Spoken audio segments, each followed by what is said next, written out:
முதல் வாசகம் நம் முதுபெரும் தந்தை ஆபிரகாமின் பலி. தொடக்க நூலிலிருந்து வாசகம். அதிகாரம் 22 இறைவசனங்கள் 1 முதல் 2 முடிய மற்றும் 9 முதல் 13 முடிய மற்றும் 15 முதல் 18 முடிய. அந்நாள்களில் கடவுள் ஆபிரகாமை சோதித்தார். அவர் அவரை நோக்கி, ஆபிரகாம் என, அவரும் இதோ அடியேன் என்றார்.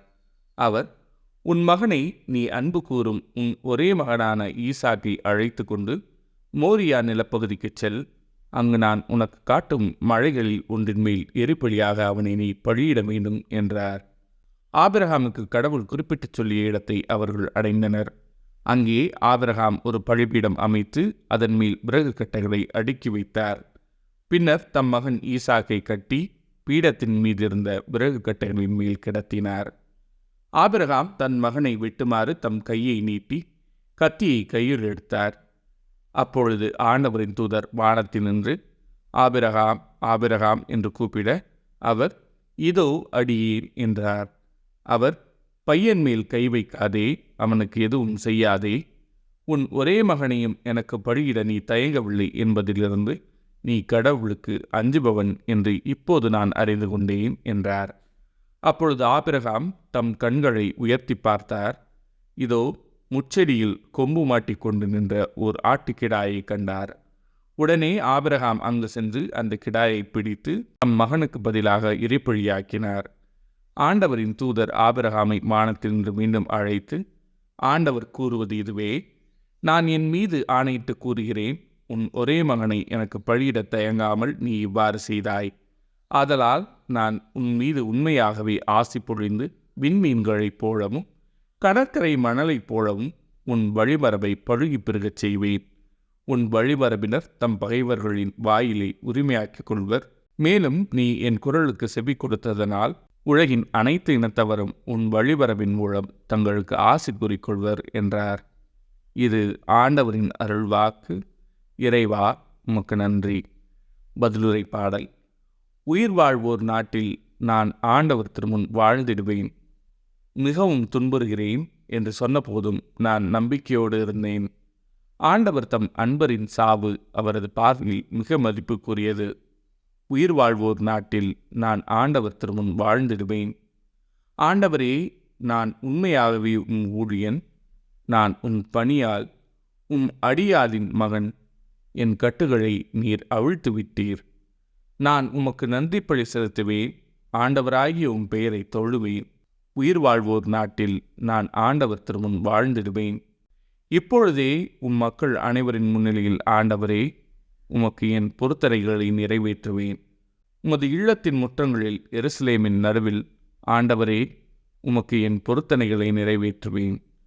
உயிர் வாழ்வோர் நாட்டில் நான் ஆண்டவர் திருமுன் வாழ்ந்திடுவேன். இரண்டாம் வாசகம். கடவுள் தம் சொந்த மகன் என்றும் பாராமல் அவரை நமக்காக ஒப்புவித்தார். திருத்தூதர் பவுல் ரோமியருக்கு எழுதிய திருமுகத்திலிருந்து வாசகம். அதிகாரம் 8 இறைவசனங்கள் 31 முதல் 34 முடிய. சகோதரர் சகோதரிகளே, கடவுள் நம் சார்பில் இருக்கும்போது நமக்கு எதிராக இருப்பவர் யார்? தம் சொந்த மகன் என்றும் பாராது அவரை நம் அனைவருக்காகவும் ஒப்புவித்த கடவுள் தம் மகனோடு அனைத்தையும் நமக்கு அருளாதிருப்பாரோ? கடவுள் தேர்ந்து கொண்டவர்களுக்கு எதிராய் யார் குற்றம் சாட்ட இயலும்? அவர்கள் குற்றமற்றவர்கள் என காட்டுபவர் கடவுளே. அவர்களுக்கு யார் தண்டனை தீர்ப்பு அளிக்க இயலும்? இறந்து, ஏன் உயிருடன் எழுப்பப்பட்டு கடவுளின் வலப்பக்கத்தில் இருக்கும் கிறிஸ்து இயேசு நமக்காக பரிந்து பேசுகிறார் என்றோ? இது ஆண்டவரின் அருள்வாக்கு. இறைவா, உமக்கு நன்றி. நற்செய்தி வாசகம். என் அன்பார்ந்த மைந்தர் இவரே. மார்க் எழுதிய தூய நற்செய்தியிலிருந்து வாசகம். அதிகாரம் 9 இறைவசனங்கள் 2 முதல் 10 முடிய. அக்காலத்தில் இயேசு பேதுருவையும் யாக்கோபையும் யோவானையும் அழைத்து ஓர் உயர்ந்த மலைக்கு அவர்களை மட்டும் தனிமையாக கூட்டிக் கொண்டு போனார். அங்கே அவர்கள் முன் அவர் தோற்றம் மாறினார். அவருடைய ஆடைகள் இவ்வுலகில் எந்த சலவைக்காரரும் இழுக்க முடியாத அளவுக்கு வெள்ளை வெளியேறென ஒளி வீசின. அப்போது எலியாவும் மோசேயும் அவர்களுக்கு தோன்றினர். இருவரும் இயேசுவோடு உரையாடி கொண்டிருந்தார்கள். பேதுரு இயேசுவை பார்த்து, ரபி, நாம் இங்கேயே இருப்பது நல்லது. உமக்கு ஒன்றும் மோசேவுக்கு ஒன்றும் எலியாவுக்கு ஒன்றுமாக 3 கூடாரங்களை அமைப்போம் என்றார். தாம் சொல்வது என்னவென்று அவருக்கு தெரியவில்லை. ஏனெனில் அவர்கள் மிகுந்த அச்சம் கொண்டிருந்தார்கள்.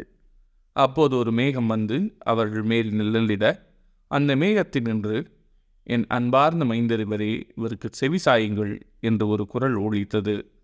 உடனடியாக அவர்கள் சுற்றுமுற்றும் பார்த்தார்கள். தங்கள் அருகில் இயேசு ஒருவரை தவிர வேறு எவரையும் காணவில்லை.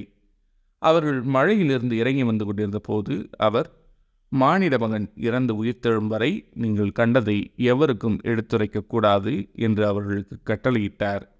அவர்கள் இவ்வார்த்தையை அப்படியே மனதில் இருத்தி, இறந்து உயிர்த்தெழுதல் என்றால் என்னவென்று ஒருவரோடு ஒருவர் பேசிக்கொண்டார்கள். இது ஆண்டவரின் அருள்வாக்கு. கிறிஸ்துவே உமக்கு புகழ்.